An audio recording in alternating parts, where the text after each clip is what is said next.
O šiandien mums labai svarbi diena vieningam Kaunui. Pirmiausia, tai mes apdovanojom pačią aktyviausią, pačią darniausią miesto bendruomenę, Aleksoto bendruomenę, kuri labai aktyviai gražina savo rajoną, savo aplinką, tuo pačiu prisideda prie miesto puoselėjimo. Šis vizitas, ta pati Aleksoto bendruomenės centro nominacija ir apklausa, kurią padarė Vieningas Kaunas, yra naujas, netikėtas, geras vertinimas, na ir be abejo, mus tai džiugina. Tos pilietinės iniciatyvos ir daugiau galvoti apie tai, kas mus supa, ne tik tai apie save. O ta pilietinė iniciatyva gerai parodo ir Aleksoto bendruomenė, kuri tikrai susibūrusi padaro labai didelius darbus ir tikim jų viziją. Na ir antra mūsų tokia didelė šventė.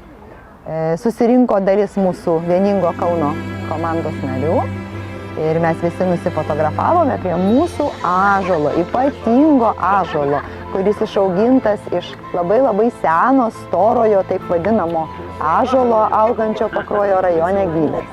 Manom, kad tas ąžuolas augs labai ilgai, tiek kiek Vieningas Kaunas klestės. Kažkada Vieningas Kaunas bus toks patyręs, senas, su daugybė narių, didelis. Dabar Vieningas Kaunas jaunas, naujas, veržlus.